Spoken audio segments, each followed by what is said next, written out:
அன்னை சொல்லி தந்த மொழி, தாலாட்டில் கேட்ட மொழி, பாட்டி கதை சொன்ன மொழி, இனிமையூட்டும் இன்ப மொழி, அன்பை போதிக்கும் அருமை மொழி, நன்மை விளக்கும் நற்செம்மொழி, உயிருடன் கலந்த மொழி, என்றும் நிலைமை மாறா மொழி, அழியாவரம் பெற்ற மொழி, அதுவே எங்கள் தாய்மொழி, அதுவே எங்கள் உயிருக்கும் மேலான செந்தமிழ் மொழி. இங்கு கூடியிருக்கும் முத்தான தமிழ் ஆசிரியர்களுக்கும் என்னை போல் இங்கு வந்திருக்கும் மாணவ மாணவிகளுக்கும் என் முதல் கண் வணக்கத்தை தெரிவித்துக் கொள்கிறேன்.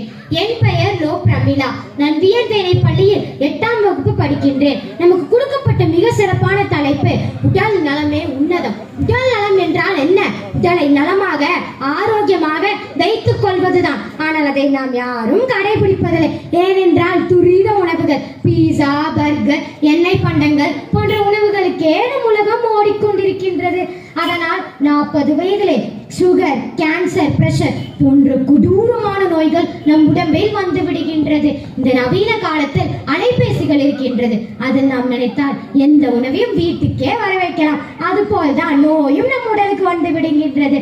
அதனால் 40 வயதிலே நம் உலகத்தை விட்டு சென்று விடுகின்றோம். ஆரோக்கியமாக இருக்க நம் முன்னோர்கள் காலை எழுந்தவுடன் காற்றாக வயலில் நடந்து நன்றாக சூரிய தெய்வத்தை வேண்டி சத்தான உணவுகளை சாப்பிட்டு தன் நாளை ஆரம்பித்தார்கள். ஆனால் செய்ய மறுத்தாலும் பரவாயில்லை, உடற்பயிற்சி செய்யலாம். உடற்பயிற்சி செய்து நம் உடலை ஆரோக்கியமாகவும் திடமாகவும் வைத்துக் கொள்ளலாம். 1 மணி நேரம் நடைபயிற்சி செய்யலாம், தியானம் செய்யலாம், சூரிய நமஸ்காரம் செய்தால் நம் இதயமும் நம் மனமும் சீராக இருக்கும்.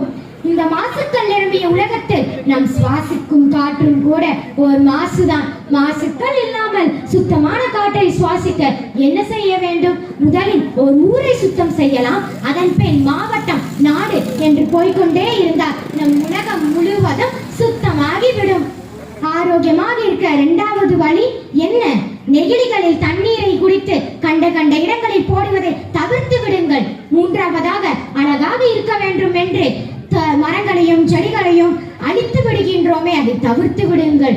அழித்தால் அது அழகு இல்லை, அது அழிவுதான். இதுக்கெல்லாம் ஒரு உதாரணம் சொல்கின்றேன், கேளுங்கள். இது 5 அழிந்துவிடும். நீளம், நீர், தீ, காற்று, வானம் ஆகிய 5 அழிந்து விட்டால் மனிதர்களாகிய நாம் எங்கு போய் வாழ முடியும்? சொல்லுங்கள், எங்கு போய் வாழ முடியும்? அழிக்காதே, அழிக்காதே, உன் உடலின் ஆரோக்கியத்தை நீயே அழிக்காதே, அழிக்காதே, அழிக்காதே, இயற்கை என்னும் அழிவில்லாத மருந்தை நீயே அழிக்காதே. நம் எல்லோரும் ஒரு குறிக்கோளுடன் வாழ்க்கை என்னும் பயணத்தில் ஓடிக்கொண்டிருக்கின்றோம். வாழ்க்கை என்னும் பயணம் நீண்ட காலம் வர என்ன செய்ய வேண்டும்? சொல்லுங்கள், என்ன செய்ய வேண்டும்?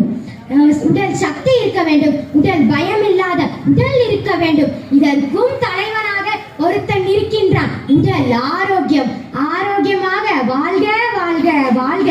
இதற்கெல்லாம் ஒரு உதாரணம் சொல்கின்றேன், கேளுங்க கேளுங்க கேளுங்க. ஒரு பெண்ணானவள் இந்த சமூகத்தில் திருமணம் முடித்து தன் கணவன் வீட்டுக்கு செல்லும் போது அவர் பெற்றோர்கள் சொல்வார்கள், 100 ஆண்டுகள் வரை நோய் நொடி இல்லாமல் வாழ்க. 100 ஆண்டுகள் வரை நோய் நொடி இல்லாமல் வாழ ஆரோக்கியம் வேண்டும். ஆரோக்கியத்திற்கு பணம் கூட தேவையில்லை. 1 மணி நேரம் அழகாக கழிக்கலாமே. 1 மணி நேரம் நடைபயிற்சி செய்து அழகாக கழிக்கலாம். ஆரோக்கியத்திற்கு பணம் கூட தேவையில்லை. ஆரோக்கியமாக இருக்க 3 விஷயங்களை கடைபிடிக்க வேண்டும். உணவு மேல் கவனம் வேண்டும், உடல் மேல் ஆரோக்கியம் வேண்டும், சுத்தமாக வாழ வேண்டும். இந்த 3 விஷயங்களையும் கடைபிடித்தால் நம் வாழ்க்கை மலர்ச்சோலையாக மாறிவிடும். மாறிவிட்டால் நிம்மதியான தூக்கமும் நிம்மதியான வாழ்க்கையும் கிடைக்கும். எனக்கு வாய்ப்பளித்து முன்னிறுத்திய நண்பர் அன்பு நூலகத்திற்கு நன்றிகளை தெரிவித்துக் கொள்கிறேன். நான் இப்படி சொல்லி முடிக்கின்றேன். உடலின் உறுதி உடையவரே உலகில் இன்பம் உடையவரா.